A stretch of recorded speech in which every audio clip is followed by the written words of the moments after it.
lotta mai si arrende, Udine top anche nel basket, il cuore si accende, Cividale, grinta e passione, Volley, Thompson, svola, che emozione, l'agenda chiama, resta con noi, Friuli Sportivo, siamo eroi, risultati con l'azione, ogni giorno un'emozione.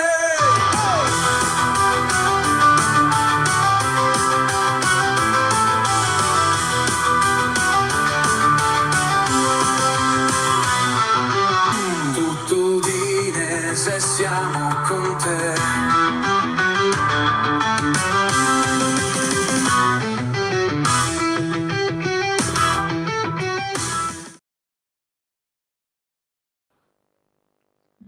Amici di Tutto Udinese, siamo in diretta con l'agenda di venerdì 2 maggio, torniamo in onda dopo un giorno di pausa per fare il punto sulla situazione dello sport friulano, dal calcio alla pallavolo passando per il basket. Non sono da solo in studio, con me c'è Ale. Ciao Ale. Ciao Jesse, ciao a tutti. E da casa abbiamo collegato invece il nostro Francesco. Ciao Francesco. Ciao a tutti. Ecco, allora, giornata densa di cose di cui parlare, giornata di conferenze, e ovviamente partiamo dall'Udinese. Udinese che domani sarà di scena in Sardegna per affrontare il Cagliari, Udinese reduce dal pareggio maturato contro il Bologna e che domani andrà a far visita alla squadra di Davide Nicola, reduce da una vittoria per 2-0 importante in ottica salvezza ottenuta contro l'Hellas Verona. Parto subito con una domanda per i due ospiti, per i due amici. Che partita vi aspettate domani? Partiamo con Ale. Ma sai, io lo dico sempre, le squadre che devono salvarsi in questa fase dell'anno sono delle big, nel senso che hanno una cattiveria agonistica, una determinazione, un'organizzazione che è diversa da quella che può avere una squadra come l'Udinese, che di fatto è già salva, è già, insomma, ha già la testa magari altrove, anche se non è sempre giusto che sia così, ma comunque è una squadra che ha motivazioni più grandi e che ha dimostrato, insomma, di poterle metterle anche sul campo, quindi non solo mentali, ma effettivamente anche con la vittoria contro il Verona ha dimostrato di essere sul pezzo. È una squadra che per questo mi fa paura, come mi faranno paura Fiorentina e Juventus nelle settimane successive, di conseguenza mi aspetto il Cagliari a tenere in mano il pallino del gioco. L'Udinese dovrà essere brava a non lasciarsi trascinare da questo caldo, no? Che è che porta al fine di stagione, ma restare lì sul pezzo con la testa sulla partita, perché anche l'Udinese, nonostante la situazione di classifica, deve giocarsi ancora un obiettivo importante. Sì, Francesco, credi che il discorso delle motivazioni possa essere un fattore determinante per la partita di domani, oppure emergeranno quelli che saranno i valori magari tecnici che l'Udinese può avere in più rispetto al Cagliari? Ma secondo me le motivazioni vogliono dire tanto in questo momento del campionato. Mi sembra giusto anche considerare le squadre che si devono salvare in questo momento come delle big. Per quanto riguarda l'Udinese, secondo me deve ripartire dalle alcune cose buone che ha fatto vedere anche con il Bologna, che è riuscito a fermare una squadra appunto importante e a ridosso dei primi posti in classifica, e cercare finalmente di scrollarsi di dosso quel trend negativo che si portava dietro. Sì, ha parlato quest'oggi Costa Runic in conferenza stampa, come sempre, diciamo così, molto chiaro, no? In quelle che sono le sue dichiarazioni, non fa tanti giri di parole, cerca di andare subito al punto. Chiediamo al nostro Massimo in regia di mostrarci le parole di Runic, che dice: io non cambio il mio modo di lavoro in base ai risultati. Abbiamo apportato qualche modifica per il Cagliari, contro il Bologna abbiamo difeso in maniera più compatta, contro il Cagliari mi aspetto una partita simile. Per quanto riguarda invece Davis, ha recuperato bene ed è pronto per la gara di domani e speriamo possa segnare contro il Cagliari. Non ci sarà Ezibue e non sappiamo come starà Ekkelenkamp. Quindi parole direi chiare, parole che ci lasciano capire anche quelli che possono essere i temi, no? Relativi ai ballottaggi anche per la gara di domani. Sicuramente c'era curiosità per quanto riguarda le condizioni di Davis, no? Perché insomma, dopo averlo visto giocare 80 minuti eravamo tutti un po' preoccupati su che fine avrebbe fatto e la tenuta effettiva di questo giocatore. però è una bella notizia a mio modo di vedere il fatto che stia bene e che sia pronto a partire da titolare anche domani in terra sarda. Sì, il rientro di Davis è sempre una cosa positiva, anche per il poco che abbiamo visto finora, ma anche per il giocatore che ha dimostrato di essere sempre, è anche nell'ultima gara casalinga contro il Bologna, è un giocatore che ti sposta completamente gli equilibri, è un giocatore che sa fare l'attaccante, sa fare la prima punta, ma sa anche costruire gioco per i compagni, che è un po', come dico sempre, quello che manca a Lucca per diventare grande.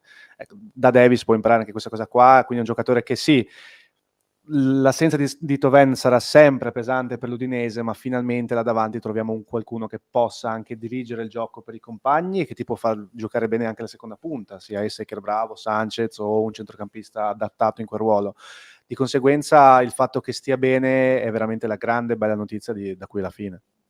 Sì, Francesco, soffermandoci su Davis, sicuramente contro il Bologna è stato protagonista, direi, di un gran primo tempo, perché mancava quella fisicità da partita ormai all'Udinese là davanti. L'inglese poteva segnare dopo 2 minuti, no? Con quel sinistro che rischiava di buttar giù la porta. Il suo apporto alla squadra è assolutamente importante ed è uno dei giocatori, secondo me, non so come la vedi tu, che dovrà dare delle risposte in questo finale, in termini soprattutto, dico io, di affidabilità, diciamo così, fisica, perché le qualità tecniche sono indubbie. Sì, è un giocatore che fa girare la squadra anche in un altro modo rispetto a Lucca, come avete detto giustamente bene voi. Sì, la tenuta fisica è un po' sempre stata un enigma, però appunto vederlo così, vedere come ha giocato nella scorsa partita, sapere appunto che è in condizione di partire probabilmente titolare nella prossima, è un bel segnale. Ed è un segnale anche, secondo me, per la prossima stagione, perché secondo me bisognerà già fare qualche considerazione già sul fatto se Luca rimarrà oppure no, se rimarrà Davis, se si può puntare soltanto su un attacco formato, cioè che lo vede lui al comando, o se c'è bisogno di un giocatore a supporto, appunto perché per quanto abbiamo visto in queste stagioni non ha dato un grande segnale di continuità. Bisognerà trovare una risposta anche a queste domande. Se Davis è certo, direi, di un posto da titolare, c'è un po', no, qualche dubbio in merito a chi interpreterà il ruolo di seconda punta domani. C'è un ballottaggio, che è quello tra Alexis Sanchez e Iker Bravo, con, direi io, una netta percentuale in favore di Alexis Sanchez, no? Che anche dopo quelli che sono stati, se vogliamo così, i segnali mandati, no? In settimana, anche attraverso qualche post social, si candida, secondo me, ad essere titolare domani. Sì, la difficoltà è comprensibile, quella che sta attraversando Koscielny in queste scelte, perché dover tener fuori un giocatore tra i due, cioè Sanchez o Bravo, non è comunque facile. Sanchez non è venuto qua per fare la figurina sull'album dei calciatori panini, non lo è neanche Bravo.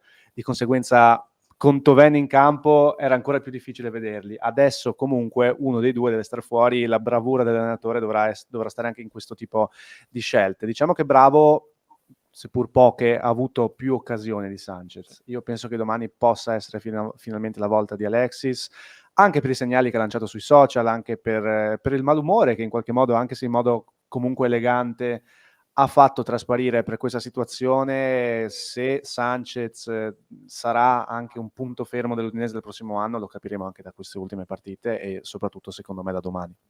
Sì, Francesco, ti chiedo come vedi tu il caso Sanchez, no? Perché secondo me si può parlare di un caso, di questo giocatore che è arrivato a Udine con insomma il ricordo, no, dei tempi passati che avevamo delle sue gesta qui in Friuli, ha trovato poco spazio, se vuoi anche per problemi fisici che ha avuto, ha saltato la preparazione, eccetera. Poi però quando è tornato è stato impiegato, no, con il contagocce, si è parlato anche magari di qualche screzio con l'allenatore, noi non sappiamo la verità, ma insomma quello che è sotto la luce del sole è il fatto che sicuramente ha avuto meno spazio di quanto lui si aspettasse.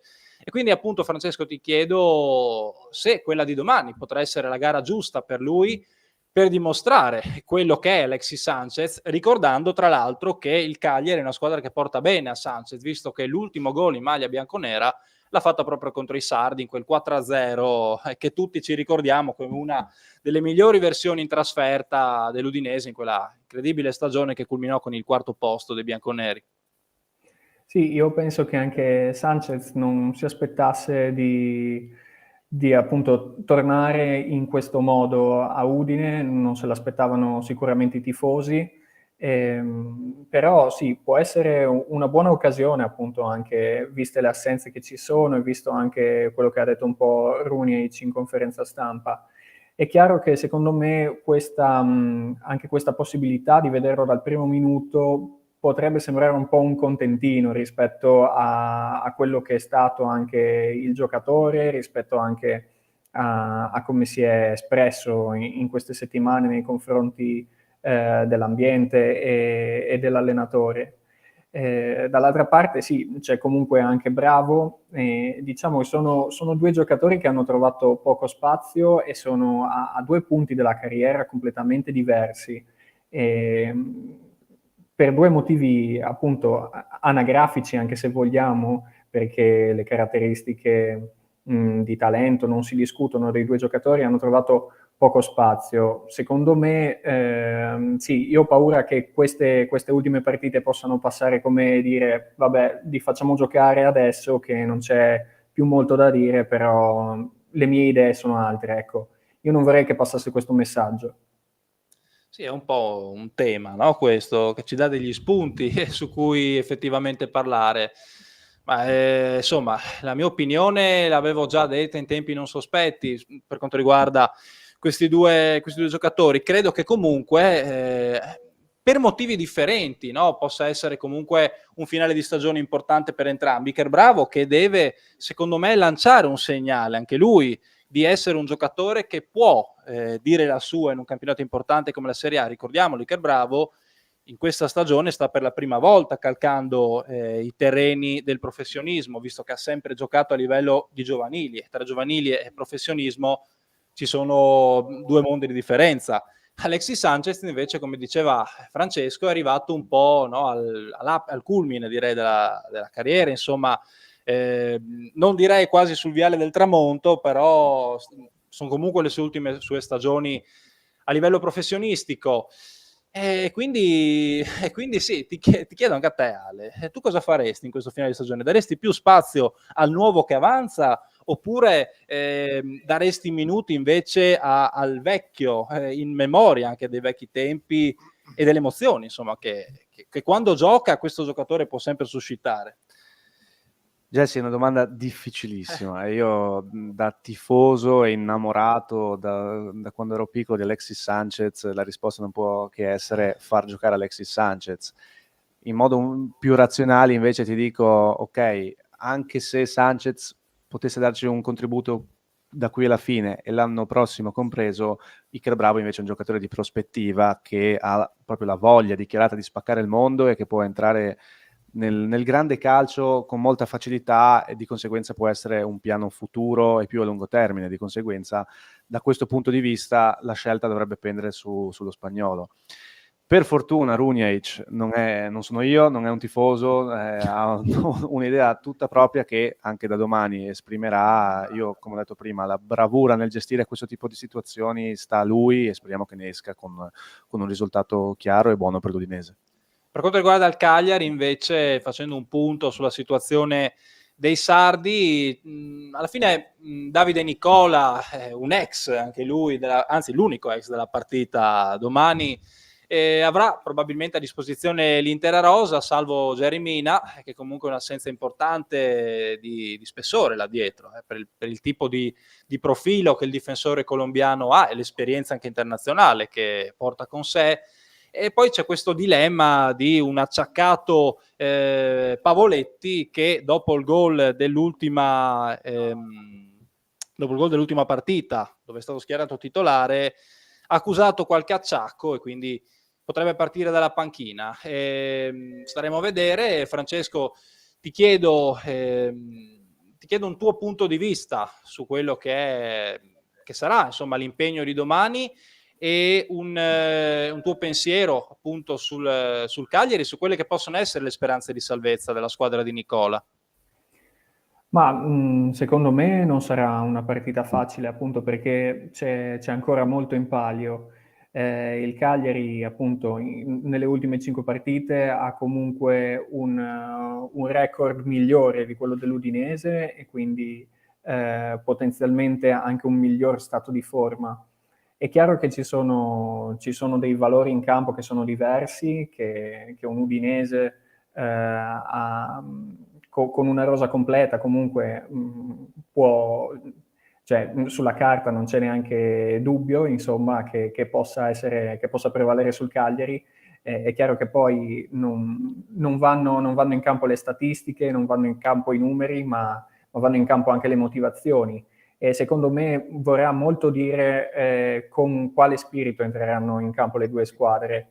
Bisogna vedere se l'Udinese veramente riesce a finire bene in crescendo questa ultima parte di stagione, e allora può esserci veramente, ci si può togliere ancora delle soddisfazioni anche in trasferta, oppure se si riparte, diciamo, con il clima rilassato che poi anche la Sardegna invita, e alla fine il Cagliari può averla meglio, può fare uno sgambetto, anche perché appunto viene da una buona vittoria contro il Verona, che sicuramente ha dato morale alla squadra. Per chiudere il discorso udinese andiamo a vedere quella che potrebbe essere la probabile formazione che Costa Runic schiererà in campo domani, quindi Okoye in porta, il terzetto difensivo, penso si opterà per un 3-5-2, sarà composto da rientrante Biol, Solé e Christensen. Mancherà Zibue e sulla destra potrebbe essere arrivato il momento di vedere da titolare Rui Modesto, anche perché c'è solo lui, no? Su quella fascia è rimasto, quindi se questo sarà lo schieramento giocherà Rui Modesto. In mezzo al campo ci saranno Attà, Karlstrom e Lovric al posto di Pagero, anch'esso squalificato. Camara a sinistra, davanti invece abbiamo messo appunto Alexis Sanchez in coppia, in tandem con Kenan Davis. Ale, è una formazione che ti senti di condividere? Cambieresti qualcosa? No, certo, alla vigilia, anche stando alle parole di Costa Runic in conferenza stampa, pare che questa sia la vera e propria formazione più probabile dell'Udinese. Ma ovviamente ci si divide, come ogni prepartita, tra chi sostiene il 3-5-2, ormai siamo rimasti in pochi, anzi sono rimasti in pochi, perché mi metto tra quelli che sì, del 4-4-2. La cosa positiva, e ce n'è una negativa e una positiva secondo me, la cosa positiva è che finalmente dovrebbe essere il momento dal primo minuto di Rui Modesto, che nelle ultime partite ha dimostrato di essere in forma, in palla, pronto a, insomma, a dire la sua e a dimostrare quelle che sono effettivamente le sue caratteristiche. Lo ha elogiato anche lo stesso Runic dopo la partita contro il Bologna. Speriamo che domani possa dare una mano a questa squadra in un reparto che finora è stato piuttosto carente dal punto di vista non fisico, ma di apporto offensivo, di assist in questo senso qua sicuramente sì. Un'assenza che mi dispiace molto è quella di Pagero, perché ha fatto bene, dopo Davis io dico è stato il secondo migliore in campo dell'Udinese per quantità di palloni recuperati, per la qualità di palloni distribuiti, per pericolosità offensiva e copertura difensiva. Quindi un altro giocatore che ha avuto una stagione piuttosto difficile e altalenante, sembrava finalmente poter tornare in forma, tornare il Pagero che abbiamo conosciuto nelle stagioni passate. Ovviamente la squalifica non è colpa sua, ma insomma la squalifica ce lo terrà lontano dal campo per questa settimana, e questo secondo me è il più grande dispiacere anche di Runic in questo momento. Per un ulteriore approfondimento sull'Udinese vi rimando alle 6 più o meno, tra 2 orette saremo qui di nuovo a parlare di Cagliari Udinese con la nostra trasmissione Warm Up. Cambiamo ora pallone, passiamo a pallone da basket, parlando di quelle che sono le due compagini regionali, che una ha finito il suo campionato e sta già pensando alla prossima stagione con tanto di rinnovi importanti di cui parleremo. L'altra invece ha le prese con l'attesa per la disputa dei playoff, in particolare appunto del primo turno dei playoff. Ma andiamo con ordine e partiamo dall'APU, andando intanto a fare un passo indietro prima di parlare delle cose nuove, andando a rivedere, se ce l'abbiamo, il video della partita, il racconto della partita vinta contro Torino, l'ultima della regular season.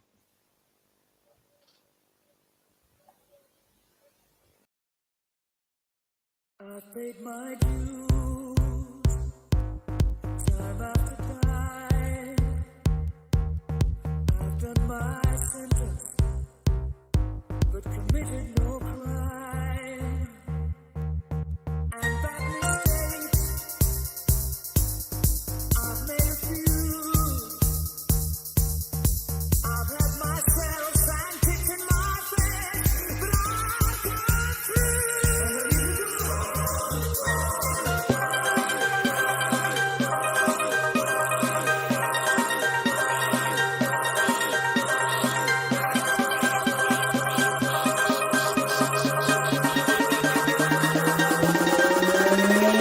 We are the champions.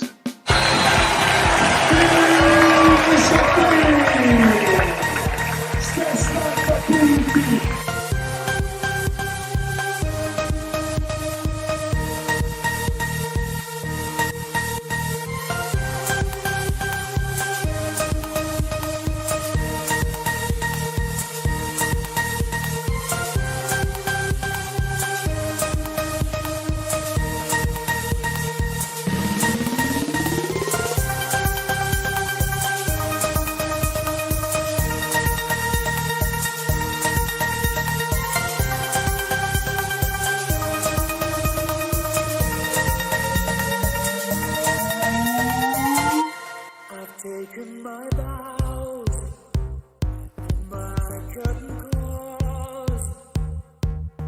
You brought me fame and fortune and everything that goes with it. I thank you all, but it's been no bed of roses, no pleasure cruise. I consider it a challenge before the whole human race, and I lose.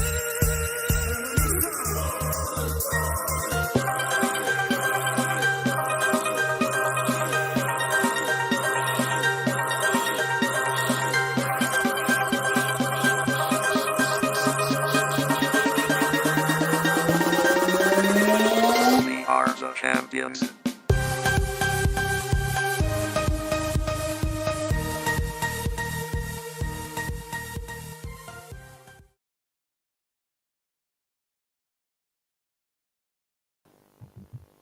Rieccoci tornati in onda, è sempre bello rivedere queste emozioni, questi festeggiamenti, no? Anche se è passato qualche giorno ormai, no Francesco? Rivedere queste immagini fa sempre piacere.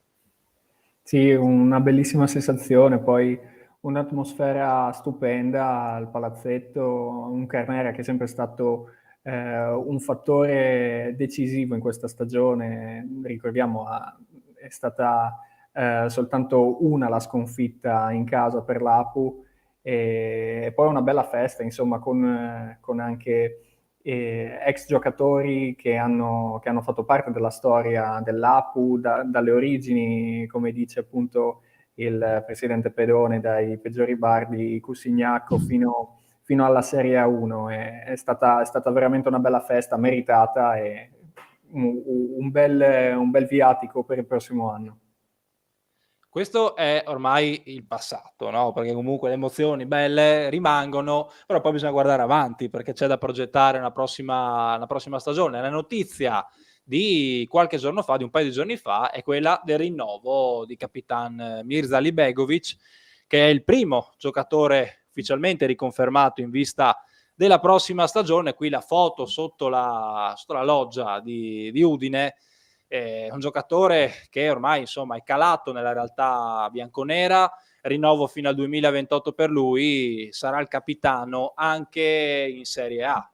Un rinnovo direi che no, Ale, era d'obbligo dopo la stagione positiva che ha fatto, anche per la leadership che questo giocatore ha all'interno della squadra. Sì, anche per lo stesso amore che ha sempre dimostrato per questa maglia. Ed è normale e giusto che il primo rinnovo sia quello del capitano. Si parte dall'alto, si parte da colui che ha sempre difeso e onorato questi colori e che di fatto ha trascinato anche caratterialmente, ma non solo, questa squadra alla Serie 1. come ha detto Pedone, il presidente Pedone vorrebbe, fosse per lui li terrebbe tutti, rinnoverebbe tutti, si sa che non è possibile, però Mirza è sicuramente uno di quelli che può dire la propria e può farlo anche con grande qualità, con grande spirito anche al piano superiore, e ci sta anche che chi arriverà a Udine tra stranieri e altri italiani capisca da Libegovic, che è qui da tempo, cosa significa essere un giocatore dell'Apu, qual è l'ambiente dell'Apu, quali sono le ambizioni del presidente, della società intera. Di conseguenza niente di meglio che Mirza fino al 2028 per allargare quello che è l'ambiente Apu anche a tutti coloro che arriveranno e faranno parte dell'Apu del futuro. Sì, Francesco, secondo te quanto è importante confermare uno zoccolo duro in vista della prossima stagione, cioè creare un gruppo solido attorno al quale poi costruire una squadra importante e che possa essere in grado di disputare appunto il campionato di Serie A? Ecco, ti chiedo questo e ti chiedo se ti aspetti poi altri rinnovi per quanto riguarda la rosa, che quest'anno così tanto bene ha fatto vincendo il campionato di Serie A2 con addirittura 2 giornate d'anticipo. Sì, secondo me è fondamentale confermare comunque almeno una parte del gruppo per, appunto, come diceva anche Ale, giustamente dare un'impronta di quello che vuol dire essere un giocatore dell'Apu, trasmettere un po' anche la filosofia di gioco, che tra l'altro bisogna ricordare anche il rinnovo di Vertemati, che da questo punto di vista è fondamentale, soprattutto appunto dal punto di vista tattico. È chiaro che non bisogna neanche fare l'errore poi di peccare, nel senso di confermare giusto per gratitudine. È chiaro che ci sono molti giocatori che vanno riconfermati per i meriti che hanno avuto sul campo, però non deve esserci l'obbligo appunto di riconfermarli tutti soltanto perché appunto sono stati protagonisti di una cavalcata impressionante. Per quanto riguarda invece gli altri rinnovi, io mi aspetto almeno altri 2 o 3 che secondo me arriveranno anche abbastanza presto, perché sono giocatori che possono veramente dire la propria in Serie A, a partire da Libegovic, che finalmente avrà la possibilità di essere un giocatore importante per una squadra di Serie A. A proposito di rinnovi, ci colleghiamo da Udine a Cividale, passando a parlare invece Ale di quello che è la notizia di 5 minuti fa, ovvero quella, esattamente, quella del rinnovo di Stefano Pilastrini, che da 5 anni alla guida delle Eagles rimarrà il tecnico della formazione cividalese fino al 2028. La notizia più bella forse, questa continuità, questo rapporto che è anche un rapporto di amicizia, e forse proprio da lì che diventa un bel rapporto professionale tra Stefano Pilastrini e il presidente Davide Mikelic, tanto fruttuoso per questa piazza che sta tanto facendo sognare questa città, che di fatto il basket non lo conosceva fino a pochi anni fa. Il Pilla si è preso la briga, no, di scendere di categorie da uno dei migliori allenatori che abbiamo in Italia, per sposare questo progetto, un progetto totalmente nuovo, totalmente fatto di giovani, no? di amore, di passione per la pallacanestro, e lo sta portando a questo livello che forse era impensabile fino a qualche anno fa, ma lo era forse anche inizio stagione. Era totalmente inaspettato il fatto che la Gesteco si qualificasse ai playoff con questa facilità. Di conseguenza il rinnovo è più che doveroso e testimonia ancora una volta questa volontà di proseguire su quest'onda, con la volontà di crescere ancora di più di anno in anno. Sì, secondo me anche nella web Cividale è chiara questa volontà di creare una base, un radicamento forte, no? Penso ad esempio a Pilastrini sicuramente, ma anche ad esempio a Eugenio Rotta, no? Il capitano, anche lui da anni ormai che veste questa maglia. Anche a Cividale c'è la volontà, no, Francesco, di creare questa base, questa progettualità importante che sta già facendo vedere i suoi frutti, perché lo ricordiamo, Cividale prenderà parte dopo il quinto posto raggiunto nella regular season, nei playoff, e appunto bisogna ancora, no, delineare quando si andranno a giocare queste gare. Sembra, da quelle che sono le voci, che si possa giocare domenica 11 maggio e martedì 13 maggio per quanto concerne gara 1 e gara 2. Francesco, appunto ti chiedo, oltre a una riflessione appunto sul progetto Cividale inteso nel discorso appunto di continuità, anche quello che è un tuo punto di vista, appunto, in vista del playoff che vedrà Cividale scontrarsi con Forlì. Sì, il progetto di Cividale parte appunto da lontano, perché ormai sono già 5 anni che diciamo si va avanti con Pillastrini e con Rota, ad esempio, che sono i due che sono stati più presenti in questo periodo di tempo. La conferma del coach è molto importante per continuare su questa strada che li ha visti crescere di anno in anno. Oltre ai playoff che comunque sono arrivati in maniera da un certo punto di vista inaspettata, ma comunque coerente con quanto si è vista per tutta la stagione, perché alla fine sono sempre stati tra i primi posti della classifica in un campionato secondo me difficilissimo come quello di quest'anno. E poi anche la finale di Coppa Italia, che è stato un modo anche per mettere, diciamo, Cividale sul radar, dimostrare che appunto c'è un progetto, c'è una squadra e c'è qualcosa di importante dietro. Per quanto riguarda i playoff, secondo me Cividale è una squadra che può, secondo me, non puntare alla promozione, almeno non quest'anno, però può mettere in difficoltà qualsiasi rivale si trovi.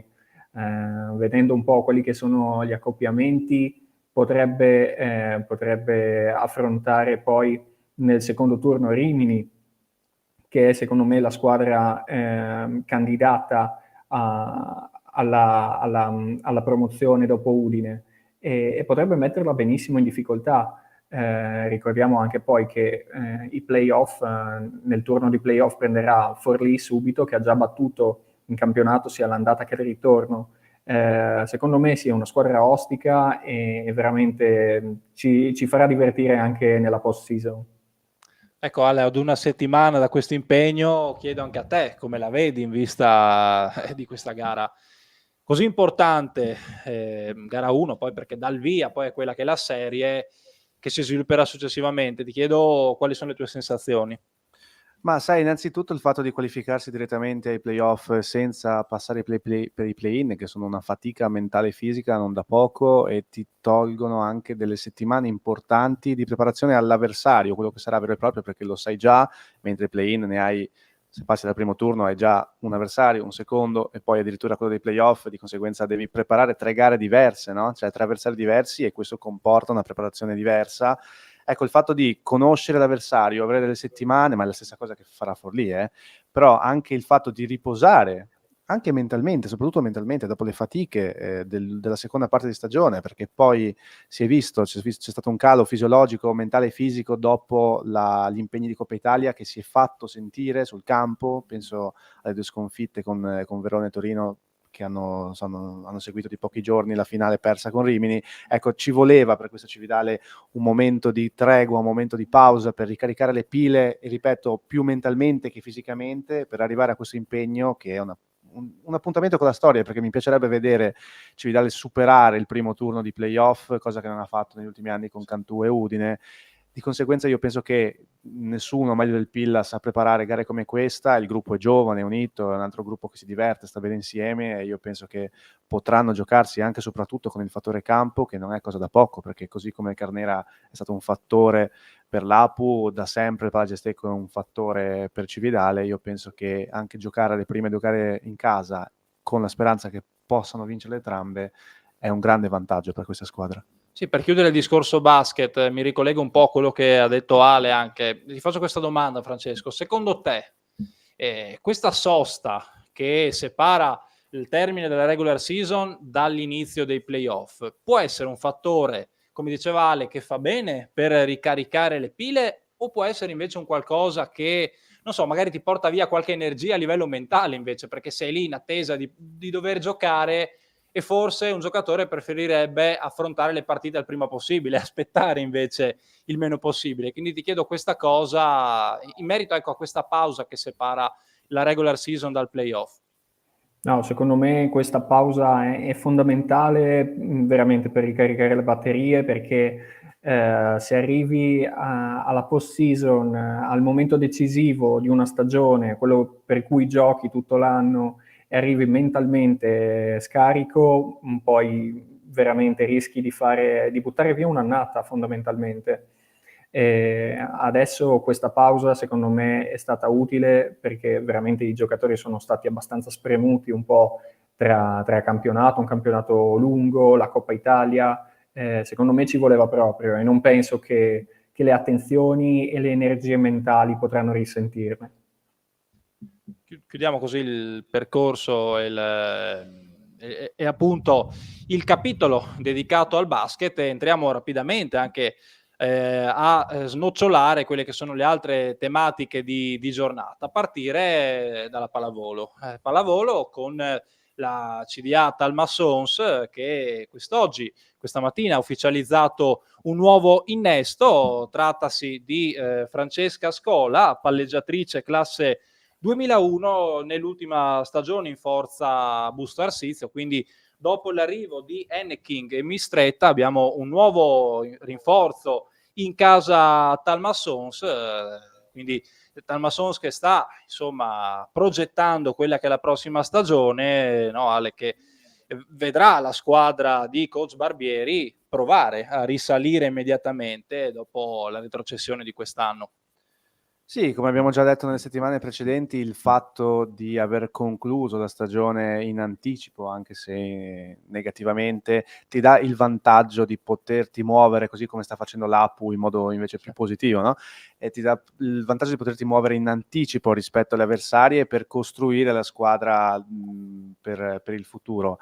Ecco che un acquisto del genere, una giocatrice che è stata Busto Arsizio, la seconda palleggiatrice dell'anno scorso, ma comunque ha collezionato più di 20 presenze, di conseguenza ha assaggiato da categoria superiore, non solo nell'ultima stagione, ma neanche nelle 3 precedenti. È stata una giocatrice che ha disputato il campionato di Serie 1, di conseguenza è giovane, ma ha già l'esperienza necessaria per essere uno dei leader della CDA in A2.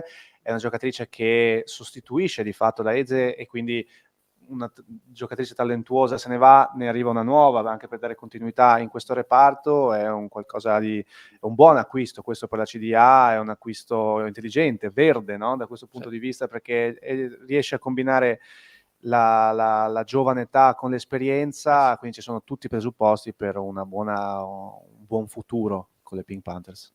Dalla CDA Talmassons invece alla Tinet Prata che ieri ha giocato i quarti di finale della Coppa Italia, appunto vincendo contro Siena con il punteggio di 3-0 e qualificandosi alla semifinale in programma domenica 4 maggio ore 17:30 sempre al Pala Prata.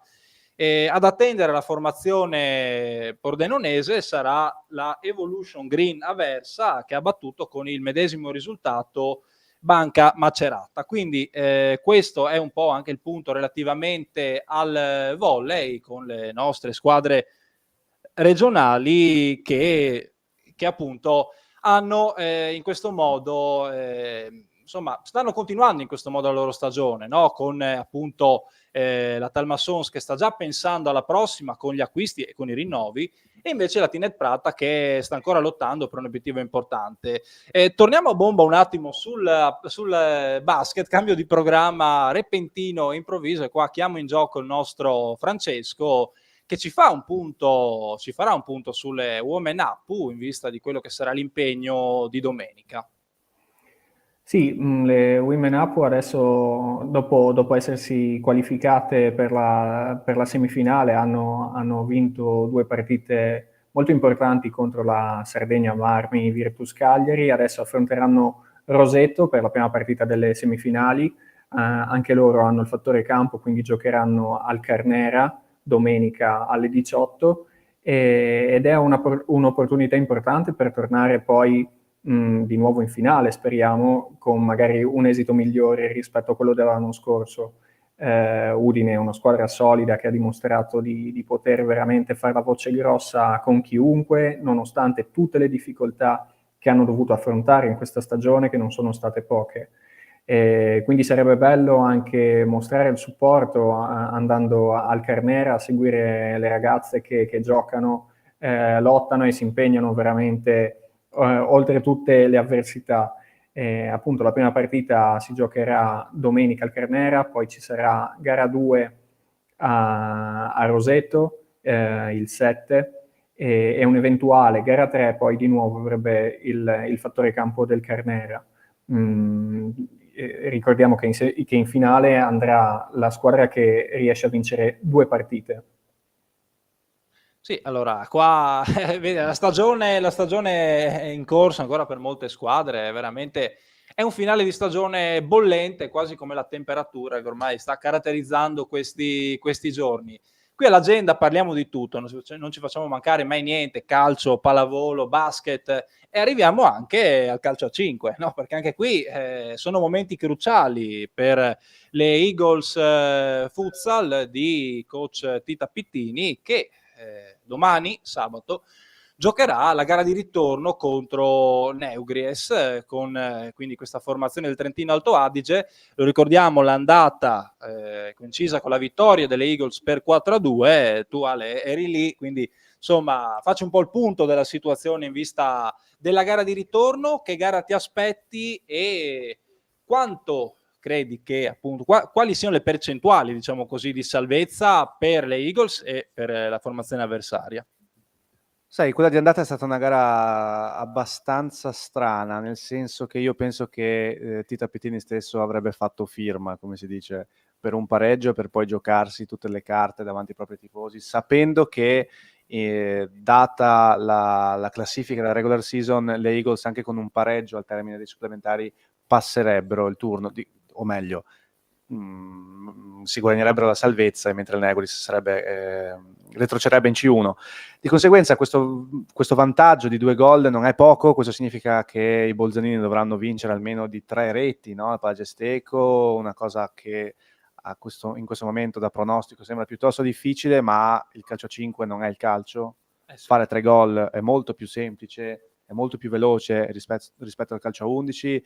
Io penso che dopo la gara d'andata molto negativa della squadra di casa ci sarà una reazione. Anche qui c'è uno studio dell'avversario che porterà a una partita completamente diversa, quindi le Eagles non possono stare sicure di questo vantaggio fino alla fine, perché è vero, 2 gol di vantaggio, però anche gli avversari in qualche modo si prepareranno. Io penso che comunque partono ovviamente con i favori del pronostico, ma questo sport è uno sport pazzo e che è bellissimo proprio per questo motivo, quindi domani sarà una partita dall'esito tutt'altro che scontato, quindi diamo appuntamento alle ore 16 di domani, sabato 3 maggio, al Palagesteco, per una gara che è un appuntamento anche stavolta con la storia per questa società nuova e che si vuole giocare le proprie carte per mantenere una categoria che quest'anno ha dimostrato di poterci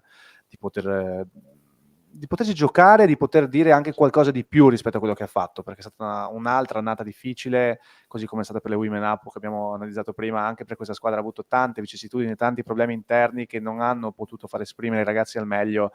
L'augurio è appunto quello che possono fare il prossimo anno con una salvezza più che meritata. Sì, mi permetto di dire, una salvezza sarebbe veramente un miracolo, possiamo dirlo, per come era iniziata la stagione. Comunque un risultato che alla fine la squadra ha ampiamente dimostrato di potersi meritare. Chiudiamo con un veloce ritorno al calcio giusto per parlare di 2 appuntamenti del weekend: la Serie D, che vedrà l'ultima giornata di campionato. Praticamente Charlins Muzzan e Chions in vacanza, ormai Chions da retrocesso e Charlins che vuole chiudere con il miglior posizionamento possibile in classifica dopo la flessione un po' stile udinese delle ultime giornate, mentre giocherà una gara importante, importantissima, non per sé quanto per gli avversari, il Brian Lignano, che farà un po' l'arbitro della corsa a scudetto, visto che affronterà le Dolomiti Bellunesi, capolista del girone C di Serie D, con 2 punti di vantaggio rispetto al Treviso. Dolomiti che appunto battendo il Brian Lignano salirebbero in Serie C.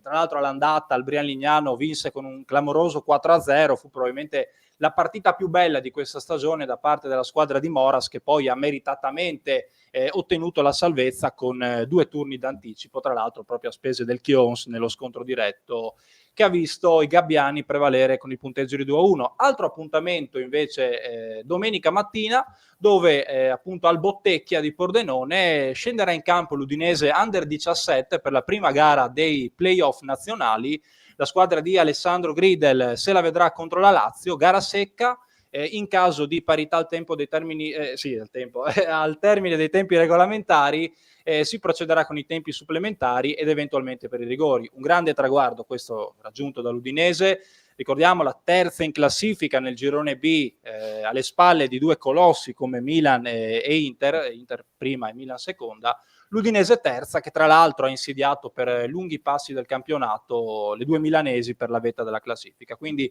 speriamo bene anche per l'Udinese Under 17 che possa continuare in questo suo percorso. Ricordo l'appuntamento domenica alle 11 al Bottecchia di Pordenone, Udinese Lazio. Siamo in chiusura, saluto i miei compagni di questo pomeriggio a partire da Francesco. Ciao Francesco. Ciao, grazie, buon pomeriggio.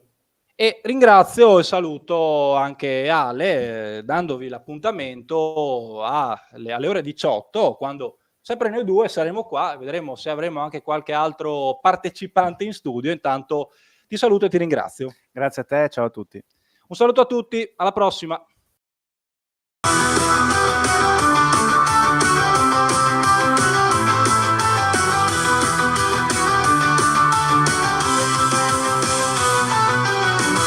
Udinese lotta mai si arrende, Udine top anche nel basket, il cuore si accende, Cividale grinta e passione, Volley Talmason svola, che emozione, l'agenda chiama.